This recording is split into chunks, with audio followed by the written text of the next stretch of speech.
वो है fake news. Bogus खबरें दिखाई जाती है चुनाव के समय में रातों रात तख्ता पलटने के लिए। सोशल मीडिया के द्वारा अफवाहें फैलाई जाती हैं। वो भी हमारे, अगर आप लोग इस देश के लोकतंत्र को, संविधान को अगर बचाना चाहते हैं तो इस चुनौती से भी आप लोगों को लड़ना होगा। ये जो फेक न्यूज है एंड वक्त पर, अभी एक फेक न्यूज क्या, आपको एक एग्जांपल देके बताना चाहता हूं। बीजेपी के लोग सरेआम जो है 400 पार कराने की बात करते हैं, संविधान बदलने की बात करते हैं, और इस बात को कैश कराने का काम कांग्रेस के लोग करते हैं और कहते हैं देखो बीजेपी के लोग संविधान जला रहे हैं, देश की संसद मार्ग पर, और इस संविधान को बदलने की बात कर रहे हैं, इसलिए आप कांग्रेस को लाओ, हम संविधान बचाएंगे। केवल अफवाह। ये अफवाह फैलाने का काम किया। लोगों ने सोचा कि हाँ भाई बात सही तो कह रहे हैं, और तो कोई दिखाई नहीं दे रहा है इसको करने के लिए। और मान लीजिए देंगे भी, हम लोग उनको वोट दे भी देते हैं, बहुजन मुक्ति पार्टी के प्रत्याशियों को अगर चुनवाते भी है तो वो जीतने वाले नहीं है। कौन बीजेपी को हरा सकता है, यही बात की चर्चा हो सकती है। और हम हरा सकते हैं केवल ऐसा वो बता करके हमारे लोगों को अपने फेवर में मोबिलाइज करते हैं। इसलिए साथियों ये भी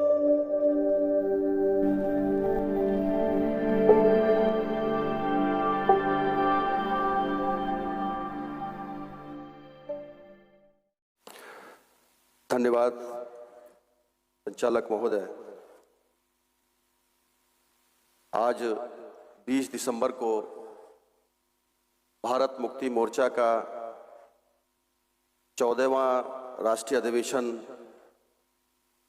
मगध विश्वविद्यालय कैंपस में ये उद्घाटन सत्र चल रहा है, और इस उद्घाटन के समय पर आपने मुझे अपनी बात रखने के लिए आमंत्रित किया, इसके लिए मैं आपका तहे दिल से शुक्रगुजार करता हूं। साथियों, वर्तमान में जो चर्चा आज देश की पार्लियामेंट में हो रही है, वो सबसे बड़ा मुद्दा आज की तारीख में जो चुनौती भरा है, वन नेशन वन इलेक्शन का है। और ऐसे बहुत सारे कानून अभी दुश्मन जो शासन सत्ता पर काबिज है वो लाने की फिराक में है, और उन मुद्दों को डाइवर्ट करने के लिए दूसरे ही प्रोपेगेंडा चलाए जा रहे हैं। जैसे एक क्लास में छोटे छोटे प्राइमरी के बच्चे आप देखते होंगे कि वो छोटी छोटी पेन पेंसिल पे लेकर झगड़ा करते हैं। आज देश की, दुनिया के सबसे बड़े लोकतांत्रिक देश की पार्लियामेंट में ये शासक जाति के लोग मेन मुद्दे से देशवासियों का ध्यान हटा करके धक्का मुक्की कार्यक्रम चला रहे हैं।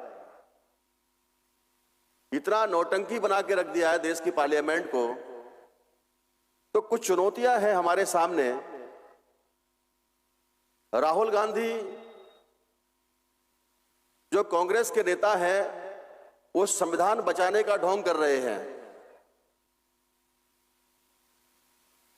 जिन लोगों ने तत्कालीन समय में संविधान की हत्या करने का काम किया हो, संविधान निर्माता की हत्या करवाने का काम किया हो, वो कांग्रेस पार्टी आज की तारीख में संविधान बचाने की नौटंकी कर रही है, उसके नेता नौटंकी कर रहे हैं।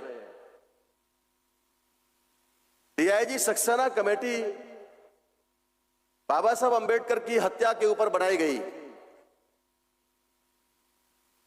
कांग्रेसियों ने आज तक संसद की पटल पर उस कमेटी को नहीं लाया गया, और वो लोग बाबा साहब के संविधान को बचाने की बात करते हैं जिन्होंने संविधान निर्माता की हत्या कराने का काम किया हो। साथियों, भारत के इतिहास में पहली बार कोई ऐसा मुद्दा आया है जो राज्यसभा के सभापति को पद से हटाने के लिए देश के चुने हुए सांसदों ने, जो विपक्ष में बैठे हुए लोग हैं, कांग्रेस और उसके सहयोगी दलों ने, जगदीप धनखड़ जी जो राज्यसभा के सभापति हैं, उनको हटाने के लिए एक प्रस्ताव लाया। अभी तक ऐसा कभी नहीं हुआ, क्योंकि इतना पक्षपाती रवैया देखने को मिल रहा है कि लोगों को अपनी बात तक कहने नहीं दिया जाता है। तमाम प्रकार के असंवैधानिक कार्य संसद में हो रहे हैं, देश की जनता से जिनका कोई लेना देना नहीं है, तमाम पाखंडवाद के कानून पारित हो रहे हैं, उन पर घंटों समय देने का काम सभापति जी करते हैं। और जो मुख्य मुद्दे की बात है उस पर जो है लोगों को अपनी बात रखने नहीं दिया जाता है। ये लोकसभा चुनाव से पहले कितने सारे सांसदों को टर्मिनेट करने का काम किया। इस बात को लेकर के पहली बार सदन में राज्यसभा के सभापति को हटाने का प्रस्ताव लाया गया। बहुत सारी चुनौतियां आज हमारे सामने हैं। देश के लोकतंत्र को बचाने के लिए, देश के संविधान को बचाने के लिए, और वो चुनौतियों में सबसे बड़ी चुनौती हमारे सामने जो है साथियों, आज की तारीख में जो अभी अध्ययन में पता चला है, जैसे पहले नंबर की चुनौती है कि मसल्स मैन, जो पहलवान गुंडों और बदमाशों को रोकने की चुनौती। चुनाव के वक्त में एक समय था, कांग्रेस पार्टी ने ही गुंडे बदमाश पालने का काम शुरू किया, लोकतंत्र को खतरे में डालने का काम किया। चुनाव के समय पर वो लोगों को, आम लोगों को, जनता को वोट डालने से रोकने के लिए धमकी देकर के, गुंडागर्दी के बल पर अपने वोट का अधिकार का, मताधिकार का उपयोग ही नहीं करने देते थे। वो गुंडे पाल के रखते थे। आज वो गुंडे सरकारी बेस में दिखाई देते हैं आप लोगों को। बीजेपी ने भी कुछ समय तक उपयोग किया, लेकिन आज की तारीख में सत्ता के द्वारा लोगों को वोट डालने से रोकने का काम सरकार ही करवाती है। जो सरकार रहती है, जिस राज्य में सत्ताधारी दल के लोग रहते हैं, वही उनकी पुलिस ही उसको रोकने का काम करती है। तमाम सारे उनके पास में आधार कार्ड, अभी आधार कार्ड का तो कोई मतलब ही नहीं होता है। ऐसा इन चुनावों में देखने को मिला कि जब मतदान हो रहा है तो वोटर कार्ड की जरूरत है, लेकिन वहां पर पुलिस वाले ये कह करके रोकते हैं कि अपना आधार कार्ड दिखाओ। अरे भाई, हमारा पास में ये पर्ची है, आपके सेक्रेटरी ने, आपके जो सचिव है, गांव का जो प्रधान है, उन लोगों ने पर्ची, सरकारी अधिकारियों ने हमके लाके दिया है। नहीं, आधार कार्ड दिखाओ। ये क्या तमाशा है भाई? तो जो गुंडागर्दी पहले पहलवान और वो लोग करते थे, अभी वो सरकारी वर्दी में करने का काम होता है, लोगों को वोट डालने से रोकने का काम होता है। अभी हाल के चुनाव में देखा, बहुत सारे, महाराष्ट्र का चुनाव हो, और एक बार जब वोटिंग हो जाती है तो उसके बाद में फिर वहां गांव के लोगों ने भी कहा कि हमने वोट डाला और हमारा वोट निकला ही नहीं महाराष्ट्र में। तो उन्होंने अपने आप पूरे गांव का ही वोट डालने का काम शुरू करने के लिए कहा कि हम अपना फिर से वोटिंग कराएंगे। तो वहां पर जो पुलिस लगा करके छावनी में तब्दील कर दिया गया उस गांव को। तो ये जो मसलमैन की, पहलवान गुंडों और बदमाशों की चुनौती है हमारे सामने।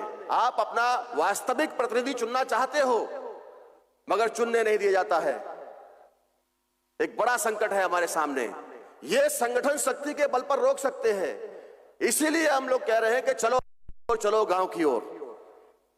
दूसरे नंबर की हमारे सामने चुनौती है साथियों, आज की तारीख में शराब पैसा बांटने का, यानी रेवड़ियां बांटने का काम होता है चुनाव के समय में।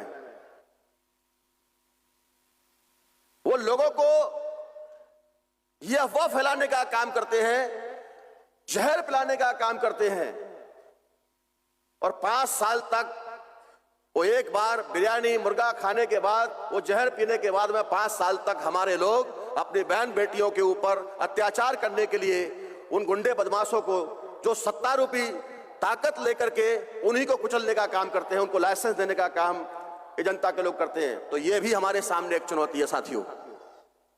इसको रोकना होगा हम लोगों को, संगठन शक्ति के बल पर रोकना होगा, विचारधारा के स्तर पर जाकर के लोगों को समझा करके इसको रोकना होगा। इसके अलावा तीसरे नंबर की आज की तारीख में जो चुनौती है वो है फेक न्यूज। बोगस खबरें दिखाई जाती है चुनाव के समय में, रातों रात तख्ता पलटने के लिए। सोशल मीडिया के द्वारा अफवाहें फैलाई जाती हैं।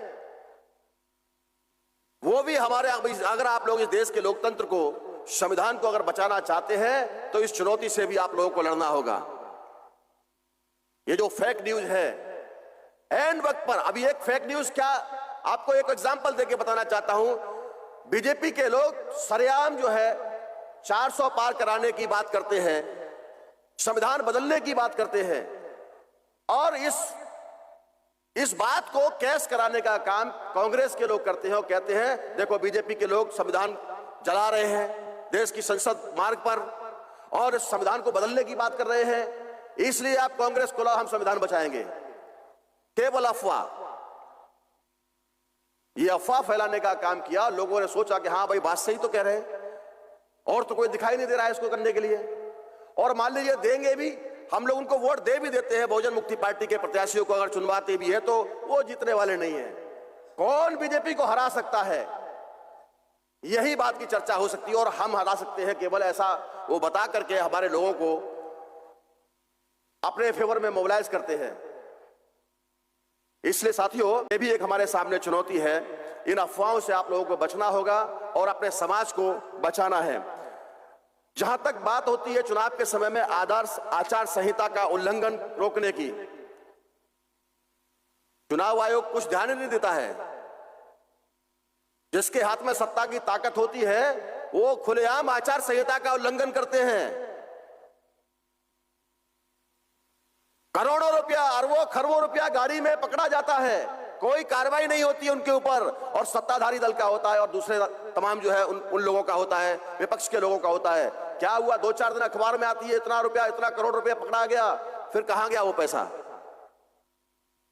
क्या कार्रवाई हुई उसके ऊपर में, वो काला धन कहां से आया, क्यों नहीं जेल में डाला गया उनको, उनकी जमानत जब्त होनी चाहिए। चुनाव आयोग ही उस आचार संहिता का उल्लंघन छोटे दलों के लिए, केवल जो शुरुआती करने वाले लोग हैं उनके लिए ही वो आचार संहिता का डर दिखाते हैं, उनके ऊपर केसेस लगाते हैं। ये एक चुनौती साथियों हमारे सामने है। और इसके अलावा जो 5वीं चुनौती है हमारे सामने, वोट प्रतिशत बढ़ाने की चुनौती। आप लोग देखते होंगे जिस दिन वोटिंग होती है उस दिन चुनाव आयोग के अधिकारी डिक्लेयर ही नहीं करते रात तक कितना वोटर परसेंटेज हुआ। क्योंकि ये हमारी वजह से, बहुजन मुक्ति पार्टी की वजह से, हमने जब सारे देश भर के अंदर में ये हंगामा काटने का काम शुरू किया, जहां जहां भी हम लोगों ने चुनाव लड़ाए अपने प्रत्याशियों के द्वारा, हमने लिखित में ये मांग किया कि जिस दिन वोटिंग हो रही है कितना प्रतिशत वोटिंग हुआ। फॉर्म 17C एक प्रारूप होता है चुनाव आयोग का, जो पीठासीन अधिकारी है उसके हस्ताक्षर मोहर होते हैं, और उस पर यह लिखा जाता है कि इस बूथ पर बूथ संख्या इस पर, इसका नाम यह है, इस ग्राम पंचायत में स्थित है, और इस बूथ पर कुल मेल वोटर इतने हैं, कुल फीमेल वोटर इतने हैं, इतना टोटल वोट है, इतना मेल लोगों ने वोटिंग किया, इतना फीमेल ने वोटिंग किया, और इस नंबर की जो सी होती है, कंट्रोल यूनिट है, यहां पर लगाई गई, इस नंबर की वैलिड यूनिट लगाई गई, इस नंबर की वीवीपीएटी यूनिट लगाई गई। ये सारा उस 17C नाम के फॉर्म पर होता है, और जिस दिन वोटिंग होती है उस पर सारा डिटेल लिख के देना पड़ता है, मोहर लगा के देना पड़ता है। जिसके एजेंट वहां खड़े होते हैं केवल उन्हीं लोगों को वो देते हैं, नहीं होते हैं देते ही नहीं है। इसलिए हमने जो प्रत्याशी होते हैं, मैंने स्वयं प्रत्याशी होने के नाते मैंने कहा कि मुझे सभी जगह प्रत्याशी हमारे एजेंट ही खड़ा नहीं होने दिए गए, इसलिए हम लोगों को ये सारा इकट्ठा दिया जाए। हम इस पेपर को भरने के लिए आपका सरकारी खर्चा जो भी आएगा इसकी फोटोकॉपी का, वो भी हम लोग देने के लिए तैयार हैं।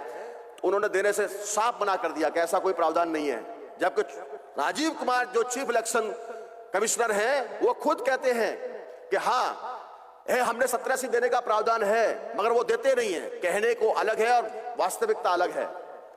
लिखित में अधिकारी देते हैं कि हमारे पास ऐसा कोई ऑर्डर नहीं है कि जो दिया जाए। काउंटिंग से पहले का वोट ऑफ परसेंटेज और काउंटिंग के बाद का वोट ऑफ परसेंटेज जब मिलान होता है, कितना वोट पड़ा, कितना वोट काउंटिंग में निकला, तो वो चोरी पकड़ी जाती है। ये सारे देश भर में हंगामा जब हम लोगों ने किया, तब जाकर के साथियों ये इतना अलर्ट हुए। तो ये चुनौती और भी हमारे सामने है। ये वन नेशन वन इलेक्शन की बात करते हैं। मैं पिछले 20 साल के चुनावों का एक छोटा सा अध्ययन आपके सामने लाना चाहता हूं, और वो क्या है, केवल 2 मिनट में बात खत्म करूंगा मैं अपनी। वो ये है कि एक साथ में राज्यों के भी चुनाव ये कराने की बात कर रहे हैं, कानून लेकर के आए हैं, और एक साथ में ये विधानसभाओं के भी सारे देश के चुनाव कराने की बात करते हैं। इन पर एक राज्य की विधानसभा का चुनाव एक चरण में होता नहीं है, और ये सारे देश का और सारे राज्यों का चुनाव करने की बात करते हैं। अभी पिछले 20 साल का लोकसभा का आंकड़ा है, चुनाव आयोग का इतिहास है। 2004 का चुनाव हुआ, 20 अप्रैल से लेकर के 10 मई में यह चुनाव 4 चरणों में संपन्न हुआ। पूरे ऑल इंडिया का लोकसभा का चुनाव 4 चरणों में। दूसरा 2009 का चुनाव 16 अप्रैल से लेकर के 13 मई के बीच में 5 चरणों में संपन्न हुआ। तीसरा 2014 का चुनाव, जब से बीजेपी की गवर्नमेंट बनी, वो 7 अप्रैल से लेकर के 12 मई तक 9 चरणों में चुनाव संपन्न हुआ। ये लोकसभा का इतिहास है। लोकसभा चुनावों का चुनाव आयोग के आंकड़े के हिसाब से 2019 का जो लोकसभा चुनाव हुआ